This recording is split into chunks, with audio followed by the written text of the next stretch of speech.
이제 오늘 입시 문제도 산문에는 보면 이게 서술하시오가 아니고 논하시오잖아요. 그래? 대부분 논하시오라는 표현이 들어가는 경우는 뭐냐면 우리가 흔히 교과서식의 내용을 단순히 기술하는 건 대부분 다 설명하시오, 뭐 서술하시오, 뭐 이제 이런 형태의 표현을 많이 쓰고, 논하시오라는 것은 말 그대로 약간 여러분한테 창의성을 요구한다기보다는 여러분 생각을 가지고 뭔가 한번 만들어 보라는 이런 의미가 많다고. 물론 그 자체가 우리가 기존에 배운 이론이나 제도를 근거로 하는 거죠. 내가 어떤 주장을 하게 되면 그런 근거가 있어야 되는 거니까, 그지? 그렇다 하더라도 하여간에 자기가 어떤 뭐 생각을 좀 이렇게 여러 가지를 해서 만들어 봐라. 그러면 이제 우리가 뭐 전통적 관료제 입장에서 이런 게 있을 수 있다. 이건 뭐 정형화된 답이 절대 있을 수가 없다고. 그러니까 논하시오라는 거예요. 어떤 의미에서는 보면. 질문에 보면 뭐 그런 것들이 많다고. 그래서 우리나라 직업 공무원제가 정치와 행정의 균형 및 견제에 미치는 영향을 논하시오. 그런 것들은 다 오픈 퀘스천입니다. 그러니까 이제 자기가 생각을 정리를 해서 이렇게 해야 된다고. 내가 옛날에 이제 모의고사를 여기 내보면, 예를 들어서 이제 롬잭 두 번이 4가지 유형을 주고, 어떤 책임성은 약화되고 어떤 책임성은 강화돼야 되느냐라고 묻는다고. 그러면 이제 법적 책임성이나 개청제적 책임성은 쉽게 말하자면 어떤 공무원의 정치적 수능 의무에, 나중에 우리가 정치적 중립성에서는 그 정치적 수능 의무라고 이렇게 표현을 한다. 그 다음에 이제 우리가 전문가적 책임성이나 시민에 대한 정치적 책임성은 전문 직업적 의무다 이렇게 표현을 한다. 말을 바꾸면 같은 의미인 거예요. 그치? 이제 표현을 뭐 4가지 유형에서 하나 이상을 택해가지고 어떤 책임성은 약화되고 어떤 책임은 강화되게 좋으냐, 또는 우리가 전문 직업적 의무하고 정치적 수능 의무 가운데 하나를 택해서 근거를 밝히라 이렇게 물으면 제법 많은 학생이 법적 개청제적 책임성이 강조되어야 된다라고 쓰는 친구들이 많다고. 그러나 이제 법적 책임이나 개청제적 책임성에 중요한 것은 사실이나, 그러나 우리가 지금 여러 가지 어떤 행정 현실을 볼 때는 당연히 전문가적 책임성이나 시민에 대한 책임성 또는 전문 직업적 의무가 강조되어야 된다라고 방향을 잡는 게 타당한 거야. 모든 사람이 그렇게 생각하더라. 결국은 우리나라 공직사회의 대표적인 문제점이 복지부동이라고 하든 소극행정이라고 하든 영혼 없는 공무원이라고 표현하든 다 같은 의미니까. 그 문제를 탈피를 하려고 그러면 법적 개천적 책임성이 완화돼야 된다. 그게 없어야 된다는 이야기는 아니다. 그게 어찌 보면 민주적 행정을 위한 최소한의 장치라고 봐야죠. 불법적 행위도 안 하고, 그렇잖아요. 상관의 명령에 따라야 되는 그게 어찌 보면 어떤 국민에 의한 대리인인 정치 권력이나 장관의 명령을 순응해야 되는 거는 그건 우리나라 국가공무원법상에 규정이 되어 있는 거니까. 그렇다 하더라도 우리가 거기에 따른 문제점이 워낙 많으니까 그쪽을 좀 완화를 하면서, 그래서 어떤 규칙이나 이런 것도 좀 완화를 해주고 등등 하면서 이걸 키워가야 된다는 게 전체적인 방향인데, 학생들이 거꾸로 쓰는 게 많다. 그럼 이제 학생들 생각이 그런 거라고. 이 양자택일의 문제는 어느 쪽을 쓰든 근거만 밝히면 되지 않느냐. 근데 문제는 그 방향의 설정이 현실적으로 타당성이 별로 없다는 거야. 누구나 봐도. 그리고 쓰기도 힘들어. 내용을. 우리나라 현실에 비춰서. 이제 그런 것들을 여러분이 조금 유의를 할 필요가 있다. 내가 주장을 할 때는 항상 우리나라 행정 현실에 바탕을 두고 이렇게 해야 돼. 그 다음에 내가 이제 조금 폭넓게 하면서 여러분이 답안지를 나중에 이제 뭐 1순환이나 이제 가면서 답안지 작성에 대한 이제 관심이 많아지면 소위 이제 이 신림동에 존재하는 카드라 통신이 굉장히 많다. 누가 이렇게 답안지를 작성하니까 좋은 평가를 받았다더라. 근데 그거는 사이먼이 말한 것처럼 검증되지 않은 속설에 불과한 거예요. 그래서 여러분이 합리적으로 판단해야 돼요. 근데 여러분이 이걸 판단하기가 쉽지 않은 부분이 있겠지만, 그래도 뭐 여러분이 가지고 있는 최소한의 어떤 합리성을 바탕으로 해서 저게 과연 옳은 이야기일까라는 것을 한 번쯤 생각을 해봐야 된다. 그런 유혹에 잘못 넘어가면 물론 우리가 생각하지 못한 이상한 식으로 썼는데 좋은 평가를 받았더라. 그럴 수도 있겠지. 근데 이제 보통 학생들이 말한 것은 세 문제 가운데 어느 문제를 이런 식으로 썼는데도 평가가 괜찮았다. 그 말은 다른 식으로 생각을 하면 다른 두 개를 굉장히 잘 썼으니까 잘 받았을 수도 있고. 그렇잖아, 그지? 그 문제를 그렇게 안 썼으면 더 좋은 점수를 받았을 가능성도 있는 거지. 그거 참 애매한 거거든. 그래서 여러분이 이제 그런 소위 어떤 편의 위주의 답안지 작성식으로 그런 걸 배워가면 나중에 답이 없다. 그래서 이제 여러분이 답안지 작성에 대해서 뭔가 이야기를 할 때 여러분이 좀 잘 판단을 해야 되고 거기에 대해서 판단이 잘 안 쓰면 내한테 연락을 해가지고 궁금증을 같이 해소하는 게 중요하다. 그래서 실제로 나한테 이제 이메일이나 전화를 오는 애들이 보면 다 이제 시험을 몇 년씩 치면서 나름대로 고민을 할 거 아니야. 그래서 자기가 이때까지 50점 한 중반, 후반 이렇게 받아왔는데 뭔가 행정학 점수를 좀 높이기 위해서 누가 뭐라 카더라 라는 이야기를 듣고 망했다. 이런 전화를 내가 많이 받는다.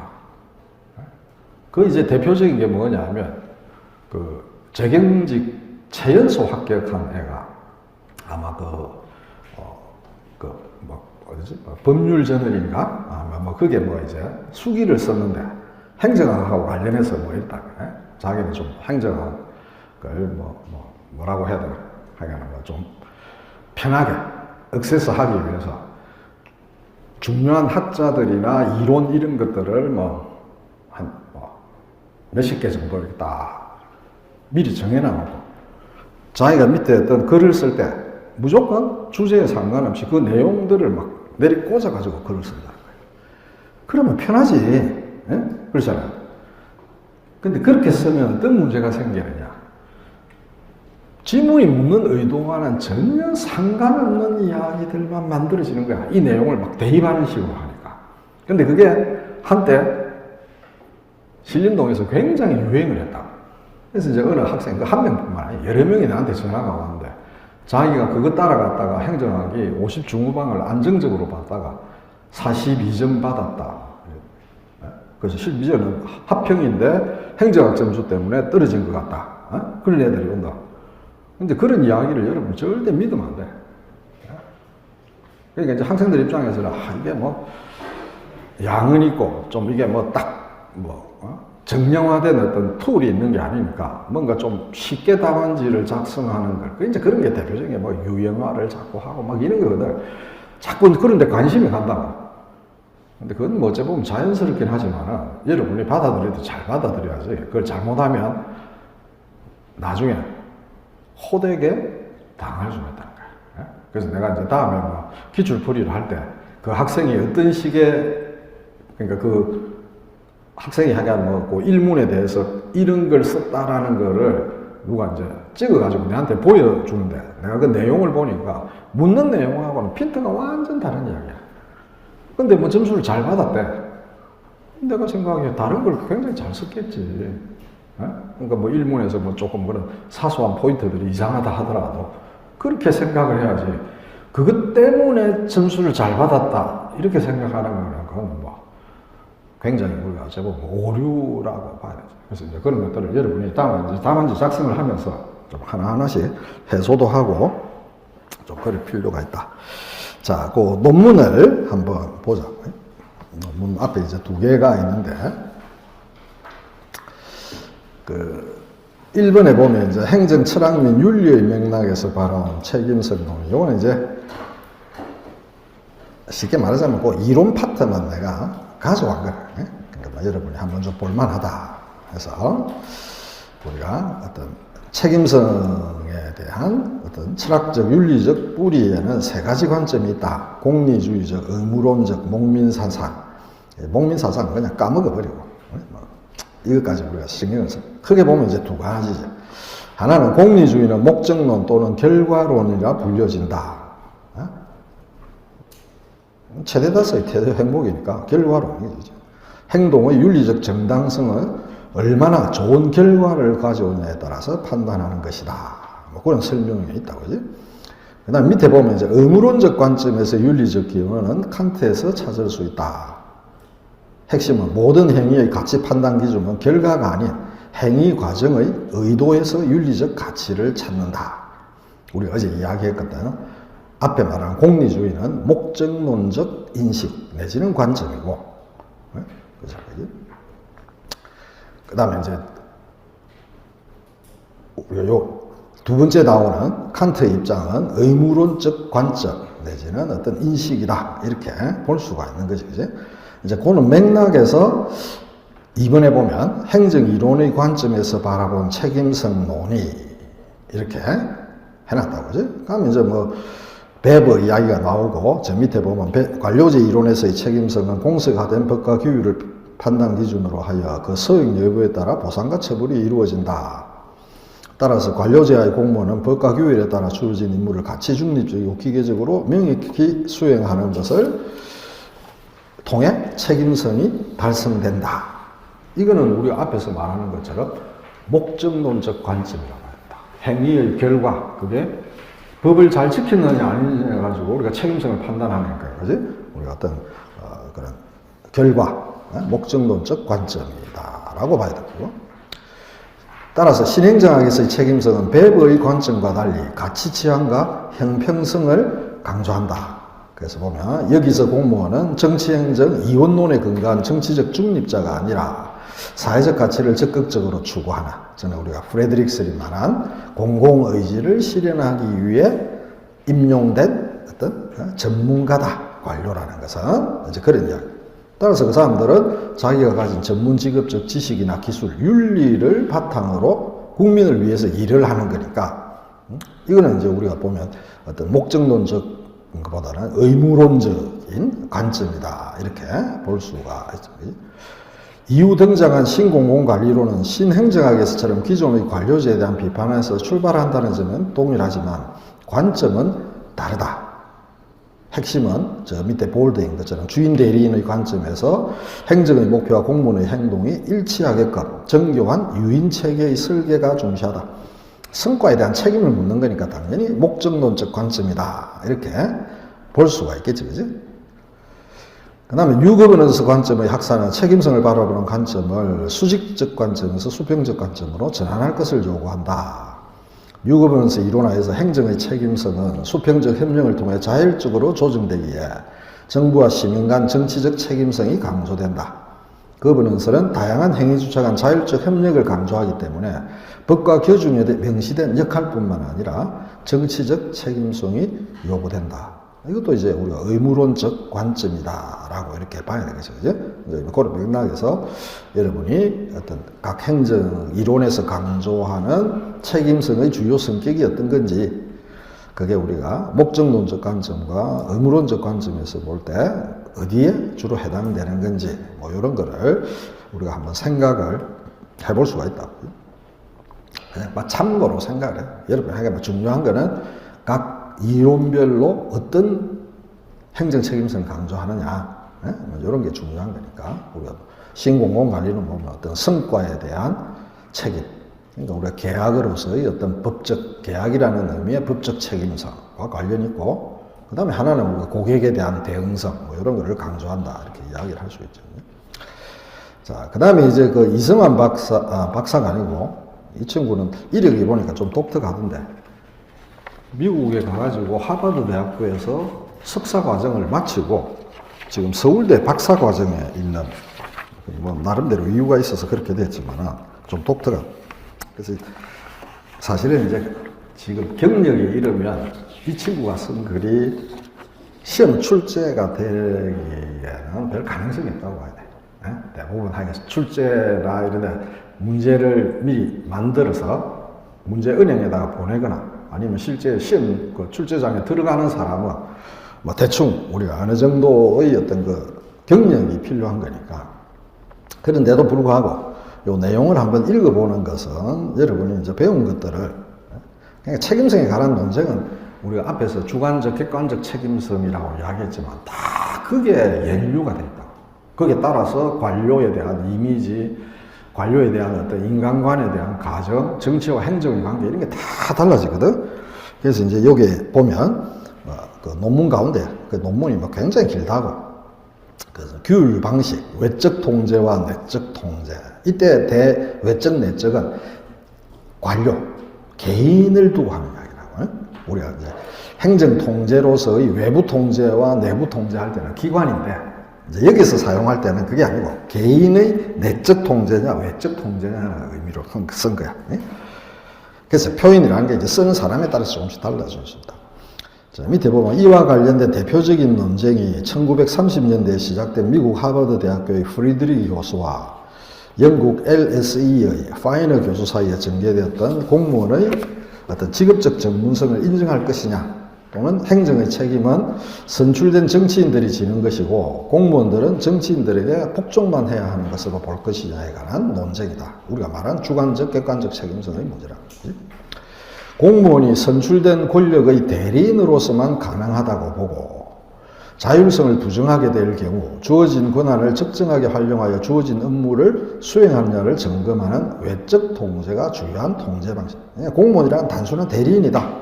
그러면 대리인으로서 자기가 업무 수행한 그 결과에 대해서 책임을 져야 되니까 우리 어떤 외적 통제가 필요한 거지. 그 대리인의 성과에 대한 책임, 뭐 이런 식으로.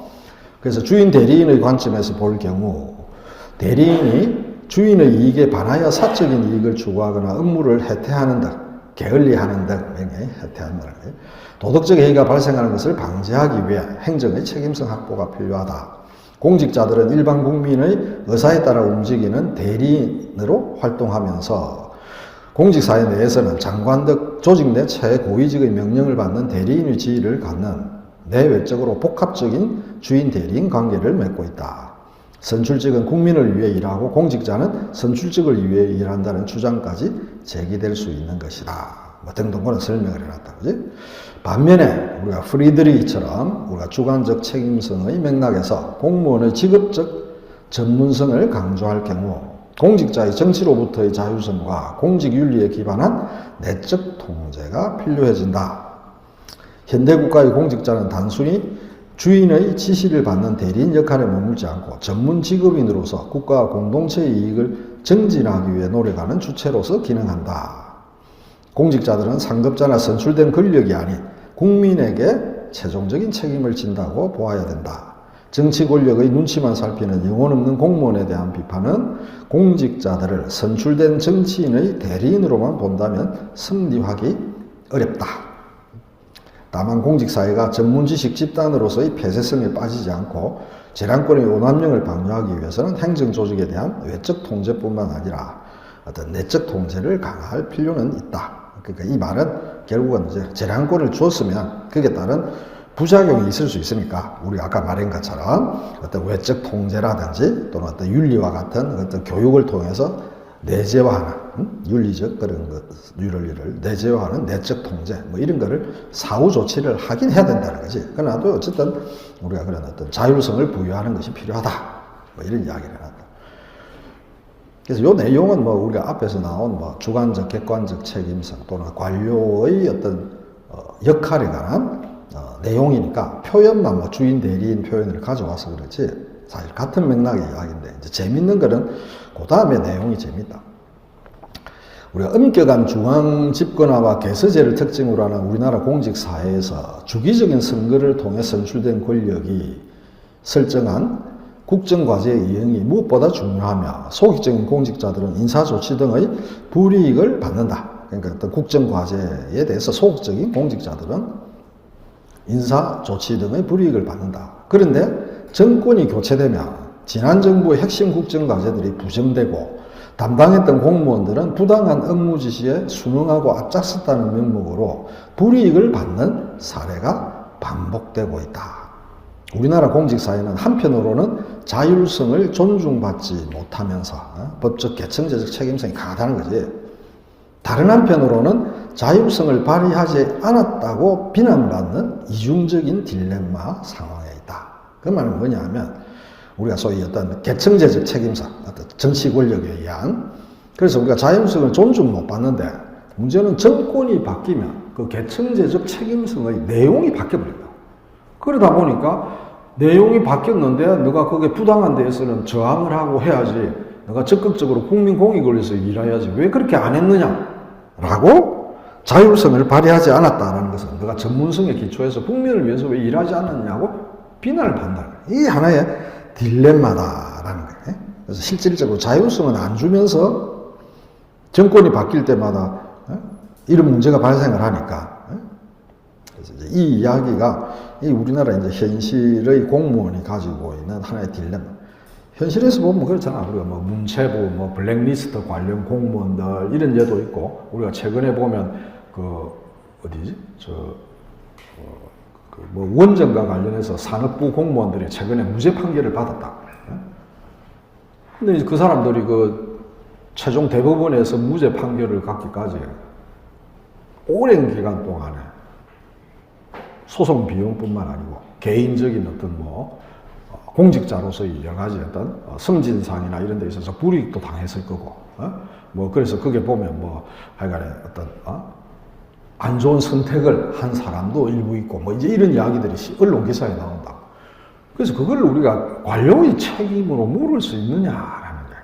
실질적으로. 정부가 뭘 추진을 하면서 그게 따라 위에서 명령이 내려오면 그걸 일단은 국가공무원법상 그런 명령에 복종할 의무가 있는데 A라는 정권에서 그걸 했는데 B라는 정권이 바뀌어버렸어. 그러니까 바뀌어버리니까 과거에 했던 얘네들을 법적으로 처벌하겠다는 거야. 굉장히 어려워요. 이런 문제가 우리나라에 사실 많다고. 옛날에 이제 우리가 의학 분업 정책을 김대중 정부 때 할 때도 그 당시에 이제 그걸 추진을 했던 요새 같은 보건복지부의 그 정책실장이 있었는데 그거를 주도적으로 리드를 했다. 이 사람이 나중에 이제 거기에 대한 어떤 문제가 불거지자 정권이 바뀌고 나서 이 사람이 어떤 문책을 당했다. 그러니까 이제 이 사람이 언론에서 하는 말이 그거야 사실은 뭐 의학 분업을 하고 어떤 식으로 하고 하는 내용은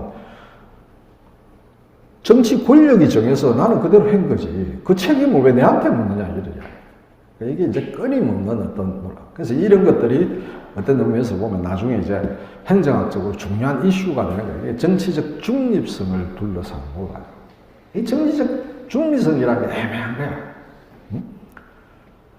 어떤 면에서는 보면 우리가 정치적 중립성을 가장 어떤 원전의 의미에서 보면 어떤 정치적 이해관계에서 벗어나는 게 정치적 중립성이거든. 그 말은 우리가 어떤 그런 정치적인 이해관계나 어떤 정치적인 명령과 상관없이 우리가 국민의 이익을 위해서 전문적인 기술이나 윤리를 바탕으로 해서 업무를 수행하는 게 정치 중립성인데, 그렇잖아요. 그렇게 해야 되는데, 문제는 이게 정권이 바뀔 때마다 서로 정책 방향이 다르니까, 그러면 예를 들어서 이제 우리가 A라는 정권이 명령을 하는 거, 그 다음에 정권이 바뀌고 나서 B라는 정권이 서로 했을 때, 우리가 국가공무원상에 보면 어쨌든 상관의 명령에 복종해야 되니까 A가 명령을 하든 또는 다른 성격의 B 정권이 명령을 하든 무조건 순응을 하는 것이 정치적인 중립이냐, 아니면 정권 그런 거 상관없이 자기가 어떤 소신이나 어떤 전문성을 가지고 뭐 A라는 게 할 때 타당할 때는 받아들이고 우리가 B라는 것이 부당하면 저항하는 것이 정치적 중립성이냐, 이게 이제 복잡해지는 막 그런 이야기들이 있다. 그래서 이제 그런 것들이 실제 이제 시험에서 우리가 소위 정치적 중립성의 다면성 이런 식으로 이제 그런 논문이 있고, 그러니까 그런 논문을 인용한 글들, 아까 우리가 말한 한선주 박사의 논문도 결국은 나중에 뭐냐면 국가정보원의 선거개입, 정치적 중립성에 문제가 있다는 거죠. 그래서 우리나라에서 정치적 중립성이 준수되기 어려운 이유가 뭐냐? 첫째, 정치적 중립성이 개념적으로 복합적이라는 거예요. 경우에 따라서는 법적 개정적인 책임성을 잘 지키는 게 정치적 중립성인데, 경우에 따라서는 반대쪽 게 또 정치적 중립성이기도 하고. 근데 이 두 가지가 상충을 해버리니까, 뭐 이제 그런 이야기들이 많이 나온다. 이게 참 어려운 부분인 거예요. 예? 그래서 여기는 뭐 그냥 여러분이, 이런 이슈가 있다. 예? 내가 생각하기에 아마 누가 이 논문을 읽어봤으면 이걸 가지고 시험 문제를 하고 내보고 싶은 욕구를 느낄 만하다. 그래서 내가 이번 사순한테 이 자료를 좀 줄까 말까 고민을 하다가 그냥 포기하자. 저자가 뭐 그렇게 출제할 정도의 경력은 아니니까 했는데 사실 중요한 이슈다. 그래서 다음에 여러분이 이제 뭐 정치적 중립성 이런 거 내용을 좀 더 이제 배우고 나면 이건 정치적 중립성은 뭐 기본적으로 인사행정에서 다루는 주제니까 이런 형태의 문제도 여러분이 조금 실제로 우리가 기출해 보면 그와 관련된 문제들이 입시에도 있고 뭐 몇 군데 있다. 그래서 그런 고민들 공무원이 가진 하나의 어려움이다. 뭐 이렇게 볼 수가 있다. 자, 그렇게 그래서 여러분이 기억해야 될 거는 우리가 정치적 책임성에 대한 목적론적 관점하고 의무론적 관점, 그거 한번 좀 기억하고 우리 어제부터 그 이야기 해왔잖아요, 그지? 행정윤리에서도 똑같은 이야기가 나오고 그 다음에 우리가 어제 봤던 그 엄석진 교수의 그 이야기도 엄직 두르면 거기 똑같은 이야기가 나오니까 한 번쯤은 기억해 볼 만하다. 그 다음에 이제 각 이론별로 어떤 책임성을 강조하느냐는 것은 우리가 어제 엄석진 교수 그 논문에 하면서 내용을 좀 수정해서 해놨으니까 그대로 정리를 해서 여러분이 기억을 좀 하고 있어야 된다. 자, 그 다음에 이제 적극행정 촉진제도에 대한 이야기를 좀 해볼게요.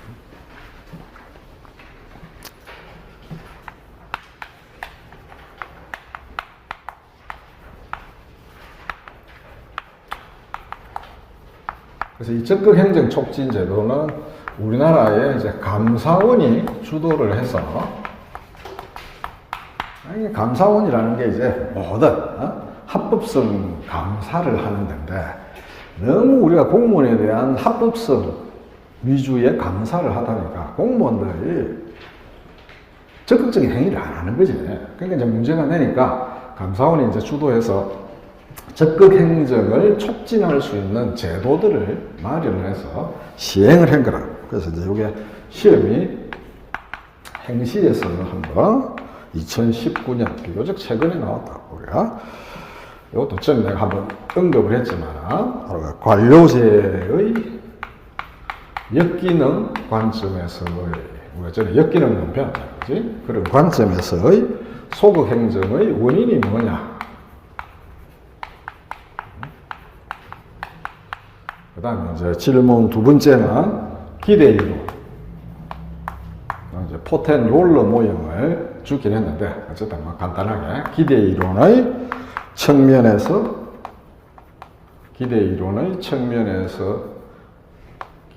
기대이론 측면에서의 문제점과 개선 방안. 그래서 그 지문에 보면 뭐 이제 공무원들의 어떤 소극행정 행태들을 예시적으로 뭐 이런 거 필요한 서류 이상으로 민원인한테 요구를 한다든지 뭐 이런 예들이 있다. 그런 걸 주고 우리가 어떤 관료제 역기능론 관점에서 요걸, 그러니까 소극행정의 원인은 굉장히 다양하다. 그 가운데서 이제 요 관점이니까 얘들의 견해를 중심으로 해서 요걸 설명하라. 그 다음에 이제 우리가 요 이론을 주고 요 이론의 측면에서 우리가 어떤 지문에서 나타난 그런 문제점, 그리고 개선 방안이 뭐냐, 이건 다음에 풀어봐요. 그 다음에 이제 이게, 행시는 행시인데, 인사 조직 직면에서 시험을 나와. 지금 연도를 정확하게 기억을 못 하는데, 한 2018년 뭐 이 정도 될 거라. 거기에도 적극 행정에 관한 게 나왔다. 그래서 우리가 어떤, 이제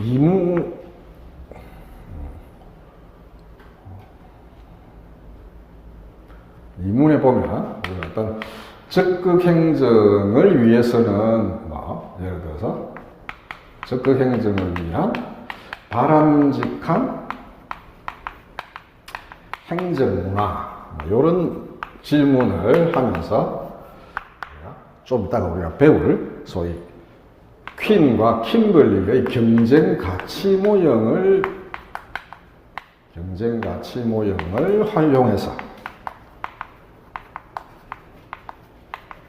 우리가 적극 행정을 위한 바람직한 행정 문화에 대해서 설명하시오. 그러니까 이제 뭐 우리가 경쟁 가치 모형 나중에 2x2로 4가지 행정 문화, 행정 문화, 물론 뭐 경쟁 가치 모형이라는 거, 이건 뭐 우리가 행정 이론은 아니고 일반 경영학에서 나오는 조직 문화에 관한 거다 이렇게 보면 된다. 그래서 이제 그거를 토대로 해서 4가지 행정 문화 유형이 있으니까. 그걸 강을 토대로 해서 우리가 적극 행정을 가기 위해서는 어떤 문화가 바람직하다. 먼저 이런 이야기를 쓰라는 이야기. 그래서 적극 행정에 관한 거는 뭐 나오기는 나왔는데 실제로 이거 적극 행정은 어떤 식으로 질문하느냐에 따라서 많은 문제가 나올 수가 있다. 그리고 대부분의 주제에 뭐 갖다 붙일 수도 있고 뭐 그런 것들이 많다고. 그래서 기본적인 걸 여러분이 좀 이해를 해볼 필요가 있다. 그래서 첫 번째 이제 적극 행정의 개념과 제약 요인. 적극 행정을 제약하는 요인이니까 어떤 면에서 뭐 소극 행정을 유발하는 요인이다 이렇게 볼 수 있다. 그래서 일단 이제 우리가 적극 행정의 개념은 이건 이제 법령상 딱 규정이 돼 있다. 그래서 적극 행정이라는 것은 우리가 공무원 등이라는 것은 이제 일반 공기업에 있는 공공 부문에 일하는 사람까지 포함하는 이런 의미다 이렇게 생각하면 됩니다. 공무원 등이 국가 또는 공공의 이익을 위하여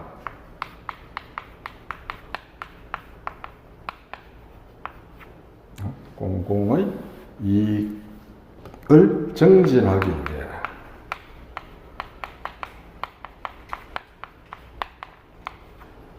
성실하고 능동적으로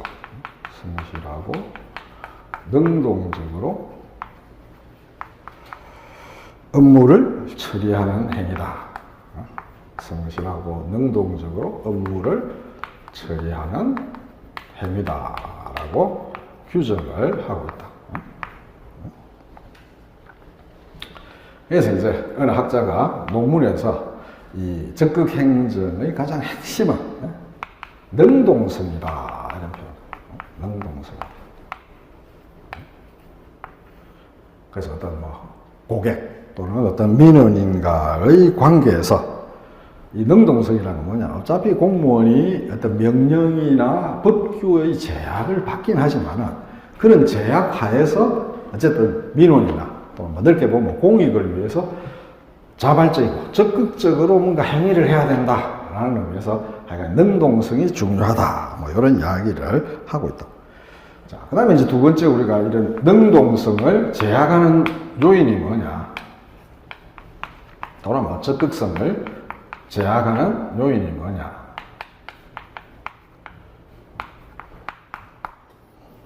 자, 요거 이제 관련해서 일단 우리가 감사원에서 어떤 거를 지적하고 있는가를 잠시 한번 보죠. 이제 감사원에서 내놓은 자료에 의하면 뭐 몇 가지 우리나라에서 공무원의 소극 행정을 낳는 중요한 원인들을 이렇게 설명을 하고 있다. 311페이지에 보면 이건 인사혁신처에서 나오네. 인사혁신처에서 그지? 굉장히 많다고. 그리고 이 내용들이 사실 엄격하게 구분되지도 않는다고. 네? 구분을 해놓긴 해놨는데 내용상으로 보면 막 섞여 있다. 자, 일단은 보면 감사라는 파트 측면에서는 보면 감사에 대한 두려움이 적극 행정을 제약한다. 그 다음에 개인 책임 귀속. 우리는 기본적으로 책임을 묻는 구조가 집단이 아닌 개인이라고. 무슨 문제가 생기면 공무원 개인에게 책임을 묻는 거야. 이제 그러니까 아무래도 공무원의 입장에서는 보면 적극 행정을 잘 안 하려고 그런다. 그 다음에 우리가 의사결정에 관한 책임.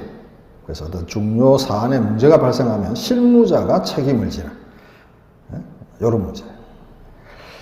그 다음에 이제 보상 및 인식 관행과 관련해서 우리가 적극 행정을 하는 데 있어서 인센티브가 부족하다. 내가 뭐 공익을 위해서 열심히 했다고 해서 적절한 인센티브가 부여되질 않는다라는 얘기죠.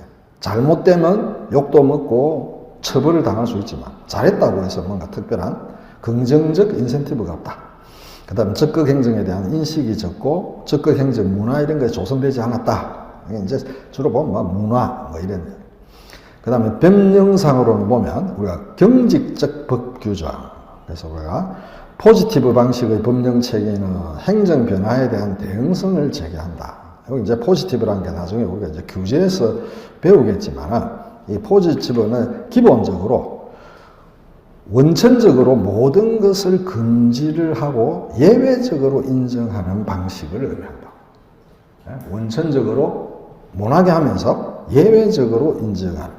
그러니까 이제 이 포지티브 방식을 네거티브 방식으로 바꿔야 된다. 그 말은 우리가 원천적으로, 그러니까 근본적으로 다 허용을 하면서 예외적으로 규제를 해야 된다. 이제 이런 이야기가 된다. 그래서 다음에 이제 뭐 배울 테니까. 자, 그 다음에 이제 하위 법령 구속. 법령상 가능해도 하위 규정을 근거로 거부 사례가 빈번하다. 이 말은 상위 법령과 하위 법령 사이에 일관성이 없다는 거야. 이제 거기에 따른 여러 가지 문제점들. 그 다음에 제도 개선 내용에 대해서 공유 및 이해가 부족하다. 여기 이제 다음에 규제에서도 그런 이야기가 나오는데, 우리나라에서 이제 정부가 규제 개선, 규제 완화 노력을 많이 했는데, 실제로 기업이나 국민들이 느끼는 체감도는 굉장히 낮다. 규제 개혁의 효과에 대한 체감도가 굉장히 떨어진다는 거야. 그 이유 중에 하나가 뭐냐면, 중앙부처에서는 규제 완화를 했는데, 그걸 실제로 집행해야 되는 일선 규제 관료들은 그 사실을 모르고 있는 거야. 의사소통이 안 되는 거야. 쉽게 말하자면. 그럼 그런 이야기는 비슷한 거야. 제도 개선 내용에 대한 전파감 여과에 발생하는 공무원의 이해 부족. 여기 이제 우리가 규제에서 국민이나 기업의 체감도가 떨어지는 한 이유이기도 하다. 그래서 이 내용들을 여러분이 다 기억할 필요는 없다고. 그냥 막 인사혁신석에서 이런 이야기를 하고 있다. 그래서 이제 이런 것들을 우리가 참고로 해볼 때 가장 중요한 건 뭐냐. 그래서 여러분이 기본적으로 개념하고 저해하는 요인은 간단히 이제 기억을 해야 되겠죠. 그래서 이제 첫 번째 우리가 중요한 것은, 그 이제 내용을 우리가 토대로 해서 중요한 것만 해보면, 일단 공무원의 감사 및 사후 문책에 대한 두려움.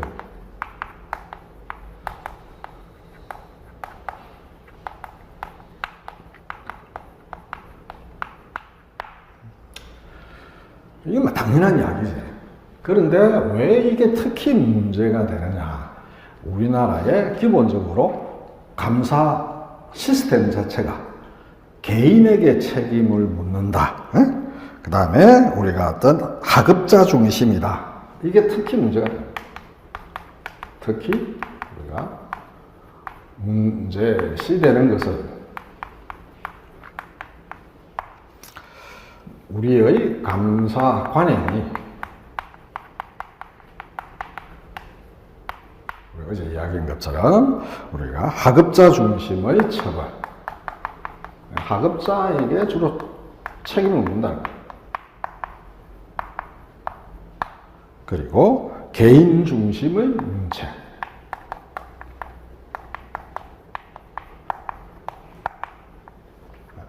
그래서 어떤 그 책임 구조가 기본적으로 개인에게 있다는 거지. 그렇기 때문에 특히 우리가 감사나 사업 문책에 대한 두려움이 굉장히 크다. 뭐 이렇게. 그 다음에 이제 우리가 두 번째 보면 아까 뭐 인식, 뭐 문화 이런 이야기가 나오잖아. 그지? 그래서 우리가 적극 행정을 위한 기본적인 조직 내 문화나 인식이 부족하다. 그래도 우리가 어떤 계층제적 책임성이나 법적 책임성에 의해서 공무원들이 굉장히 뭐랄까 쪼그라져 있는데 그게 옥매여서 굉장히 소극적인 행정을 할 수밖에 없는 그런 상황에서 조직 내의 어떤 문화나 인식 자체가 적극 행정에 대해서 그렇게 좋은 이미지를, 그러니까 내가 예를 들어서 뭘 하려고 그런다. 그러면 내가 뭐 동료하고 의논을 하거나 아니면 상관한테 내가 이걸 해도 되겠습니까? 물어보면 주변 사람들이 굳이 너가 그거 해가지고 문제 일으킬 이유가 뭐 있느냐. 그냥 이지하게 그냥 가지. 이게 조직 못 알아. 그런 것들이 어떤 면에서 보면 개선. 그래서 모든 그렇지만 제도가 변화하려면 일단 그 우리가 경직된 사고, 인식부터 먼저 해빙을 시켜야 된다. 그래서 우리가 이제 변화 관리할 때 보면 변화 점화 과정이라는 게 중요하다. 변화를 점화.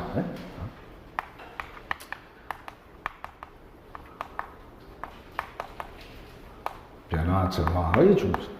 이 변화 점화한다라는 것은 구체적인 어떤 변화를 실시하기 이전에 그런 어떤 제도에 대한 공감대라든지 인식 같은 것들을 좀 키우라. 적극 행정의 필요성 이런 데 대한 공감대 및 인식의 확산이 선행돼야 된다.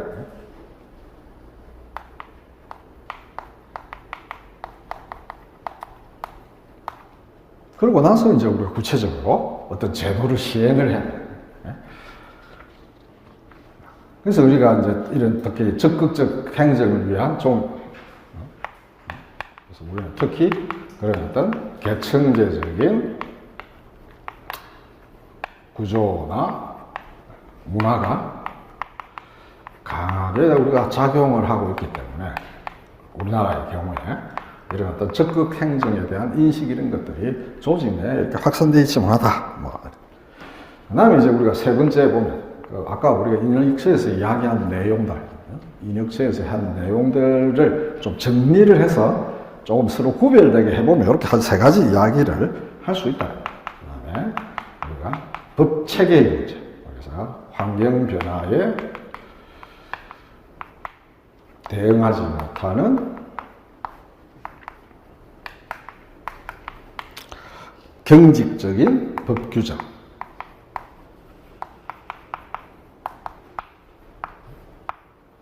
우리가 전에 그런 이야기를 했다. 규제가 가지고 있는 세 가지 특성. 공식성, 법에 근거해야 된다. 강제성, 다음에 하나가 뭐였지? 강제성, 공식성, 다음에 하나 뭐라고 그래서? 동태성. 그건 뭐냐면 환경이 변하면 거기에 맞게끔 규제도 제때제때 바꿔줘야 된다. 규제 내용을. 그랬는데 환경이 변하는데도 불구하고 법 규정 자체가 제때제때 개정되지 못한 그런 어떤 경직성. 그 이야기. 그 다음에 우리가 법령과 하위 규정 사이의 일단 비일관성. 서로가 맞지 않는다. 일관성 내지나 어떤 부적합성 이렇게 볼 수 있죠. 이런 것들이 중요한 우리가 능동성을 제약하는 요인이다. 우리나라의 경우에 이제 그렇게 생각을 하고. 그 다음에 이제 우리가 두 번째는 이제 이런 어떤 이 요인들을 우리가 좀 해소를 해서 적극 행정을 도모하기 위해서 정부가 적극 행정 촉진 제도를 우리가 실시를 한다. 그래서 이제 이 적극 행정 촉진 제도에는 가장 이제 많이 알려지는 게 적극 행정 면책 제도라는 게 있고, 그다음에 우리가 사전 컨설팅 제도.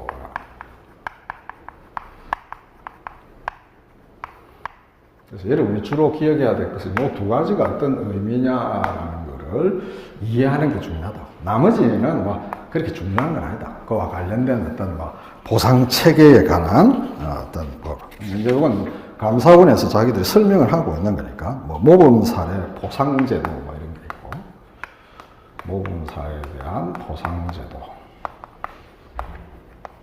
그 다음에 이제 뭐 기타 우리가 적극 행정을 위한 어떤 지원 제도가 있다. 지원 제도라는 것은 뭐 교육을 한다든지 또는 뭐 어떤 홍보물을 우리가 작성 배포한다든지 뭐 등등등 이런 지원과 관련된. 그래서 중요한 것은 이 두 가지의 의미를 여러분이 잘 이해를 할 필요가 있다. 그러니까 이제 적극 행정 면책 제도라는 것은 쉽게 말해서 적극 행정을 공무원이 했는데 나중에 이게 문제가 생겼다는 거야. 감사에 걸렸다. 그랬을 경우에 면하거나 아예 그 책임을 없는 걸로 해주거나 또는 줄여주는 것을 우리가 적극 행정 면책 제도라고. 그러면 이제 중요한 거는 어떤 경우에 면책을 해주느냐. 그걸 이제 요 관련 법령에 세 가지로 딱 명시를 해놨다. 그래서 우리가 공직자가 공공의 이익을 위하여.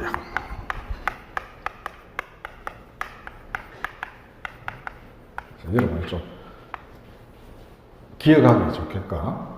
여기 첫 번째 조건이고, 두 번째에 우리가 성실하고 적극적으로 업무를 처리한 결과, 업무를 처리한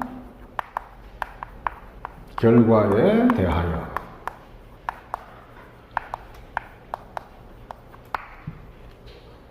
본인의 특별한 어떤 실수가 없나, 고의나 중대한 과실이 없는 이상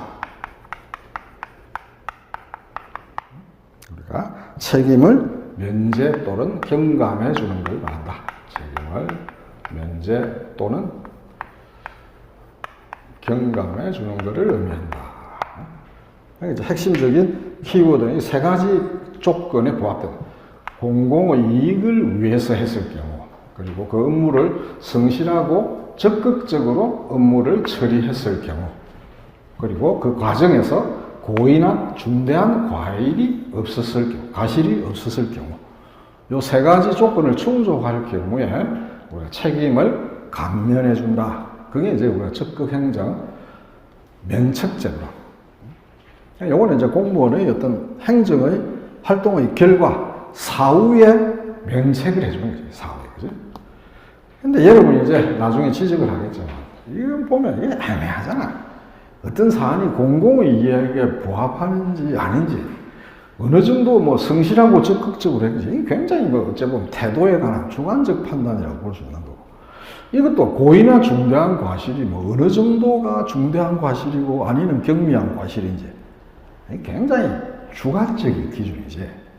그러니까 이제 실제로 보면 공무원들이 이거 내가 이렇게 했다고 자기가 주관적으로 생각을 해서 했는데 나중에 사후감사에 분명히 문제될 것 같으니까 공무원들이 이 제도를 별로 활용을 안 한다고. 불확실한 거지. 불확실한. 그래서 어떤 의미에서는 보면 요거를 좀 보완을 하기 위해서 사전 컨설팅 제도라는 것이 필요해요. 사전 컨설팅 제도는 나중에 뭐 면책 받을지 안 받을지 불확실해서 공무원들이 적극 행정을 안 하니까 아예 적극 행정을 하기 사전에 감사 기구에다가 컨설팅을 요구를 하는 거야. 내가 이걸 이렇게 하려고 그러는데 이게 법적으로 문제가 없습니까? 라고 감사원에다가 회신을 요구를 하면 감사원에서 결정을 해줄 거예요. 오케이. 아니면 뭐 노. 그럼 거기에 따라서 내가 결정을 하면 문제가 없는 거지. 그래서 이제 어찌 보면 공무원 입장에서 이게 어찌 보면 신분상보다 안전하다. 우리가 어떤 위험을 회피할 수 있는 성격이 된다. 이렇게 볼 수가 있다고. 그죠? 이제 그런 맥락에서 일선 행정 현장에서 제도나 규정이 불분명하거나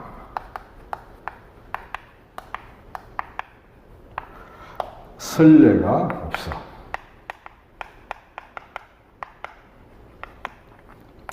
그러니까 적극 행정이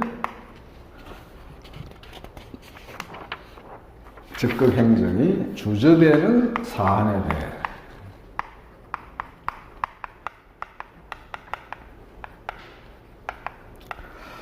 감사원의 의견을 구하고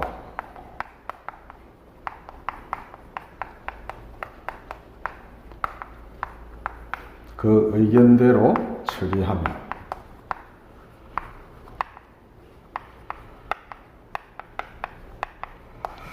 책임을 면제해주는 것을 우리가 사전 컨설팅 제도라 그런다. 그래서 핵심 키워드는 우리가 제도나 규정이 불분명하거나 전례가 없을 경우에 우리가 어떤 적극 행정을 하기가 곤란하다. 그럴 때 미리 감사원의 의견을 구하고 그 의견대로 처리를 하면 우리가 책임이 면제되는 거다. 그래서 요게 가지는 요건 이제 이 사전 컨설팅 제도만을 가지고 논문을 쓴 사람이 있다. 요게 가지는 의의를 두 가지로 설명을 하고 있다. 같은 표시가 돼서 그런데 편의상 첫 번째는 뭐냐면 이렇게 하게 되면 가지는 건 뭐냐면 우리가 공무원들이 보통 소극 행정을 하는 이유가 어떤 공무원들의 위험 회피 성향 때문입니다. 공무원이 적극 행정을 해서 나중에 문제가 되면 곤란하니까 그런 위험 회피 때문에 성향으로 인해 우리가 소극 행정이 발생한다는 거예요.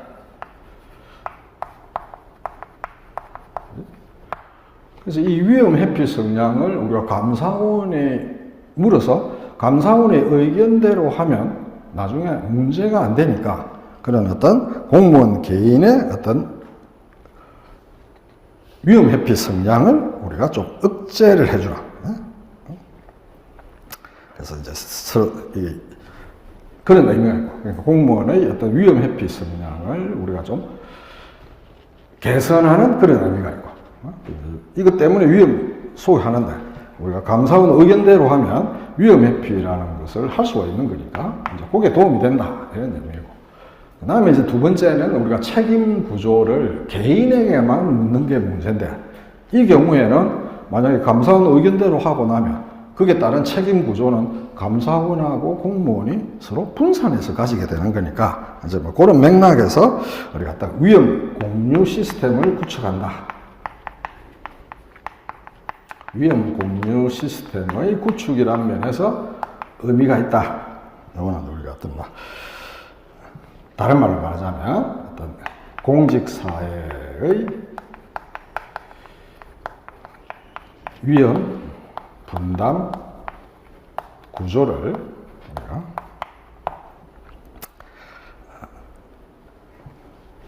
개인에서 우리가 집단으로 개선한다라는 그런 의미가 있다. 옛날에는 우리가 개인에게만 물었는데 책임을. 그러나 이제 감사원이 하게 되면 그런 책임을 공유하게 되는 또는 위험을 공유할 수 있으니까 이제 그런 면에서 이 제도가 가지는 의미가 있다. 이렇게 설명을 하고 있다.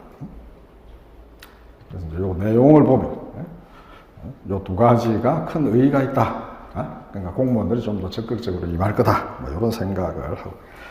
자, 그 다음에 이제 뭐 모범 사례 포상제도, 뭐 요거는 이제 뭐 어떤 모범 공직자나 뭐 잘한 데 대해서 여러 가지 뭐 포상해 주는 건데, 요런 보상과 관련해서 이제 하나 예시가 특별 승진 제도가 있다. 특별 승진. 그래서 어떤 적극 행정을 통해서 뭔가 어떤 업무 개선이라든지 형평한 성과를 있을 경우에는 특별 승진을 할 수 있도록. 이제 우리나라 승진 제도가 보면 일반 승진, 뭐 공개 승진, 특별 승진, 근속 승진 뭐 이렇게 네 가지로 나뉜다. 흔히 경찰관들 보면 뭐 전국적인 마약 사범을 가뒀다. 그래서 탁월한 성과를 보였을 경우에 특별 승진 시켜주거든. 그런 거랑 비슷한 거야. 이제 특별 승진 제도란 게 있다. 이것도 이제 여러분이 요거하고 더불어서 약간 기억을. 그래서 우리가 전에 행시 지문에도 보면 이런 표현들이 다 들어있다. 이런 거를 통해서 하고 있다. 뭐 이렇게 이제 예시적으로 주고 있는 것들이 있다. 자, 그 다음에 이제 세 번째. 그래서 앞에 있는 이제 적극 행정, 그 다음에 적극 행정이 잘 안 나타나는 이유, 그 다음에 적극 행정 촉진 제도와 관련해서 이런 게 있다. 그 다음에 이건 뭐 특별한 뭐 개념 필요 없으니까, 성과가 탁이 났을 경우에 특별히 승진해 주는 걸 의미하는 거니까, 이런 것들이 있다 정도만 인지를 하고, 자, 그 다음에 이제 이 적극 행정 촉진 제도의 활성화 방안.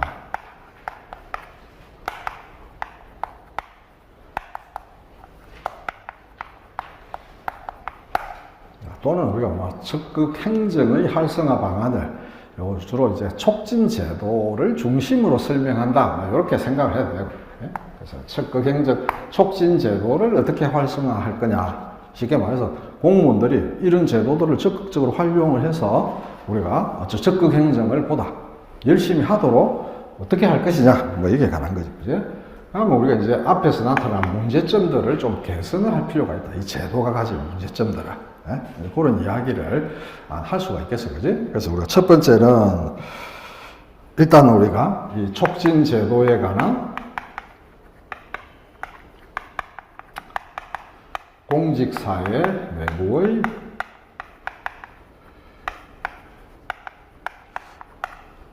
어떤 공감대 및 인식이 형성되어야 될 거다. 그래서 그런 필요성이라든지 그런 데 대한 뭔가 공무원들 사이에 공감대가 있어야 된다. 이게 적극행정이라는 게 우리가 뭐 법으로 강제할 수 있는 성격이 아니니까. 자, 이런 것이 중요하다. 그래서 안에 내용에 보면 우리가 지금 이제 하고 있는 거를 보면 우리가 지금처럼 우리가 앞에 이제 모범 사례 포상 제도 뭐 이런 것처럼 우리가 우수 사례를 발굴해서 우리가 포상하는 어떤 단순한 방식을 벗어나서 단순한 방식에서 뭔가 보다 적극적인 어떤 그런 게 필요하더라는 거지. 뭐 다양한 우리가 방식의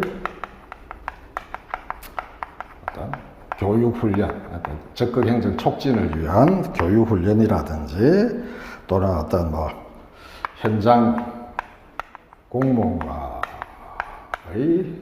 어떤 대화라든지 그 사람들한테 애로사항 뭐 이런 걸 정치를 한다는 거지. 등등. 그 다음에 뭐 우리가 우수 사례, 경진대 뭐 이런 거를 해본다는. 경진대는 이제 우수 사례끼리 뭐 쉽게 말해서 경쟁을 붙여서 거기에 따른 뭐 보상을 해주고 뭐 등. 이렇게 좀 단순한 방식에서 좀 다양화시키자. 좀 다양하게 할 필요가 있다.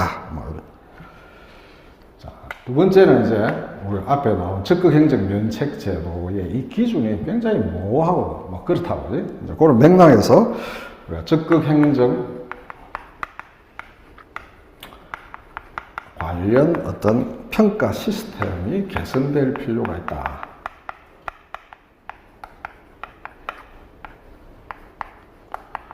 그래서 우리가 적극행정에 대해서 다음에 뭐 면책을 해주고 하는 그 결정 자체가 공정해야만 되지.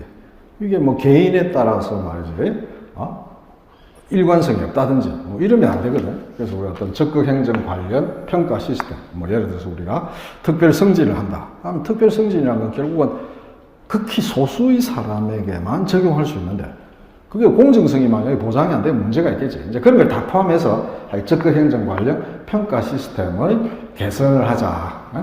이제 이와 관련해서 일단 이제 먼저 이야기를 할 수 있는 게 면책 기준의 구체화가 필요하다.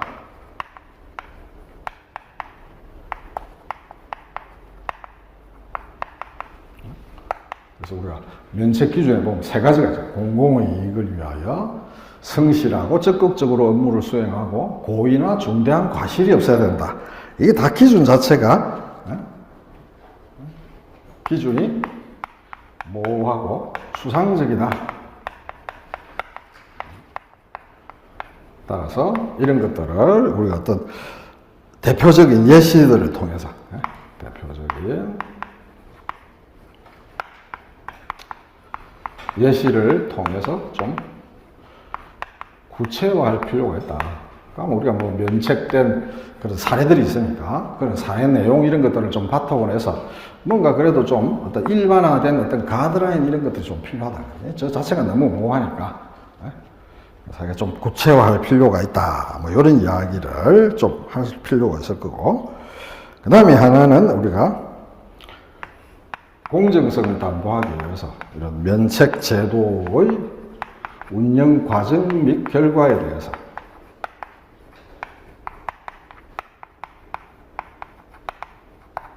우리가 또 투명성이나 공개성을 좀 확보하자. 투명성, 공개성을 우리가 좀 확보를 하자. 이런 이야기를 할 수 있습니다. 그래서 지금은 보면 이제 면책 여부에 대해서 본인한테 단순 고지하는 것이죠. 그래서 우리가 지금은 면책 결과를 해당 공무원에게 일방적으로 우리가 통보를 하고 있는데, 이렇게 해서는 안 되고, 그 결과를 공개를 하면 해당 공무원이 거기에 대해서 어떤 이의가 있을 경우에 이의 제기도 할 수 있고 등등. 그래서 어떤 이의 제기가 가능하고, 더불어서 우리가 면책 결과에 대한 사후 면담 등등, 이런 것들을 좀 우리가 보완을 해야 되겠다. 이 아이디어는 내가 어디서 가져왔느냐 하면, 우리나라가 이제 지금 개인별로 성과급을 주거든. 그럼 어떻게 하느냐? 내가 성과급, 평가 등급이 무엇을 받았느냐는 것을 연초에 자기 통장에 들어온 딱 금액을 보고 한다. 그러니까 어찌 보면 일방적인 통보지. 그것도 통보도 아니라고. 통장을 통해서 돈의 액수를 가지고 알려주는 거에 불과한 거지. 근데 우리가 성과급 관련 규정에는 어떻게 되어 있느냐 하면, 그 결과를 공개해야 되고, 그 다음에 공무원 개인이 이의제기가 있으면 거기에 대해서 상담을 신청할 수 있어서 서로 평가하고 논의를 할 수 있도록 되어 있다. 그런 게 규정이 있는 것은 안 지켜지는 거지. 이제 그 이야기를 내가 가져와서 우리가 지금처럼 이렇게 일반적으로 통보할 거 아니고, 이의제기도 할 수 있게 하고, 또 사후면담 이런 걸 해서 좀 그런 면책 결정의 공정성을 좀 강화를 하자. 면책 결정의 어떤 공정성, 이런 차원에서 우리가 이야기를 할 수가 있을 거라. 자, 그 다음에 이제 세 번째는 우리가 인센티브 제도, 적극 행정에 따른 인센티브 제도의 어떤 다변화. 일단 뭐 우리가 이제 그 옛날 기초에도 보면 특별 승진 제도가 있기 때문에, 이 특별 승진 제도의 경우에는 극히 우리가 일부 대상자에게만 적용이 가능하다. 많은 사람을 특별 승진을 시켜줄 수는 없지. 그렇지 않지? 이제 그러다 보면 여기에 따라서 우리가 공정성 시비도 있을 수 있고, 당연히 왜 저 사람은 특별 승진이고 나는 아니느냐, 그런 거 있고, 경우에 따라서는 우리가 우리나라의 경우에 어떤 개인적 관계라든지 연공서열과 같은 어떤 그런 비합리적 요인이 작용할 가능성도 있다. 우리나라의 어떤 행정 관행을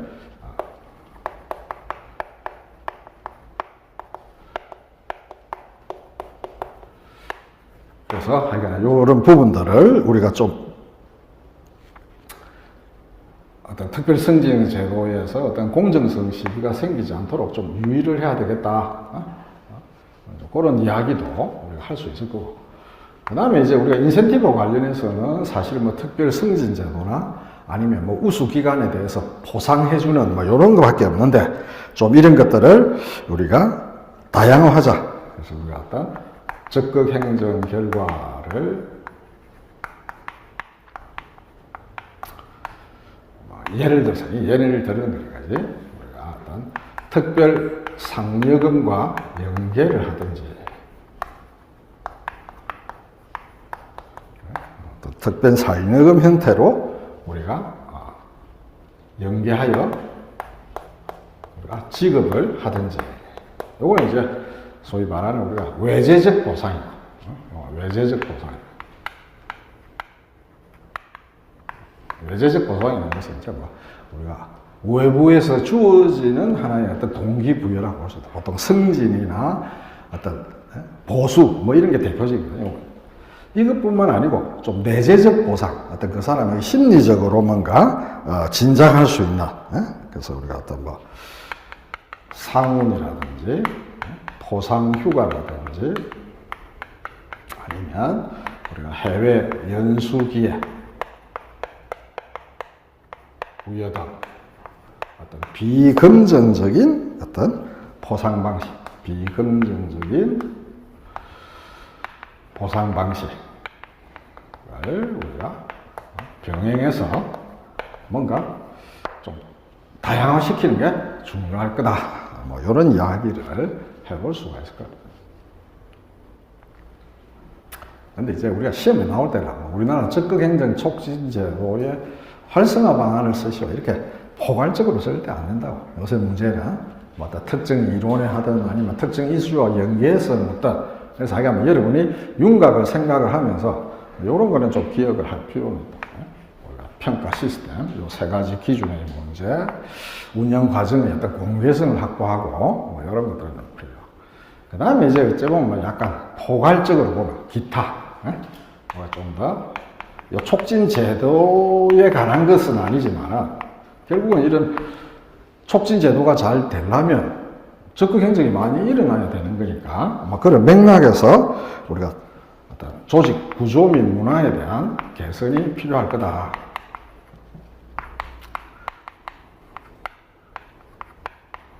뭐 우리가 조직 구조와 관련해서는 우리가 비현실적인 어떤 법규를 좀 완화를 시킨다든지 법규 정비 및 완화.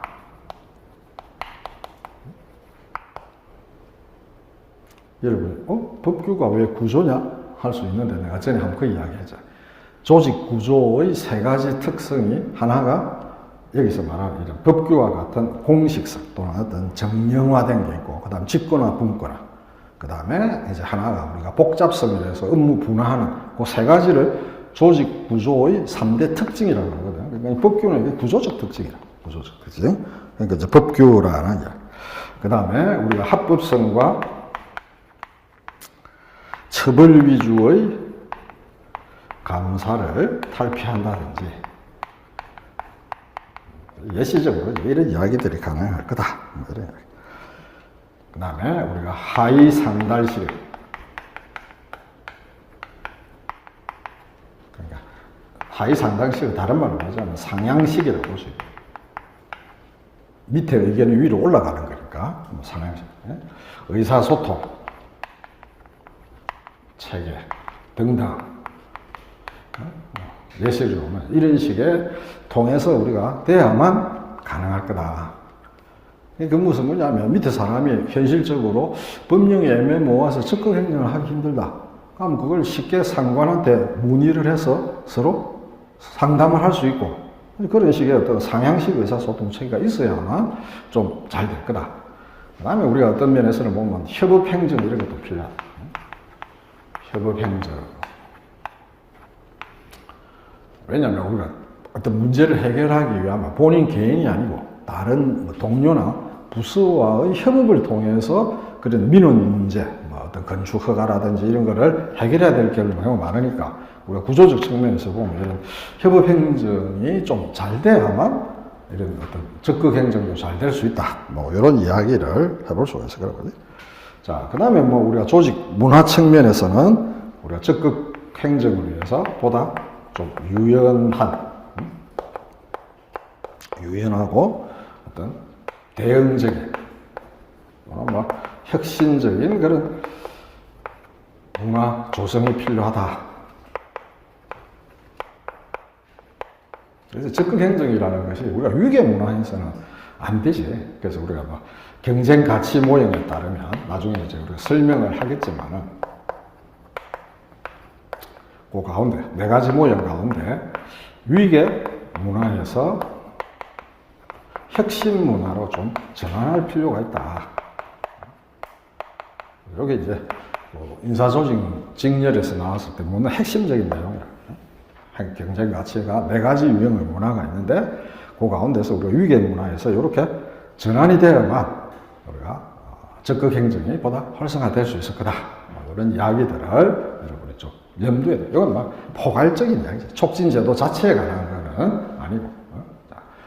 시간이 하다 보니 좀 길어졌지만 중간에 막 끊기가 애매해서 이렇게 해서 이제 촉진제도 하고 조금 쉬었다가 여러분 받은 자료에 보면 우리나라에서 이게 지금 실태가 어떻느냐에 관한 비교적 최근에 그런 자료들이 있으니까 그거 간단하게 한번 보고 부정부패에 대한 이야기를 좀 하자.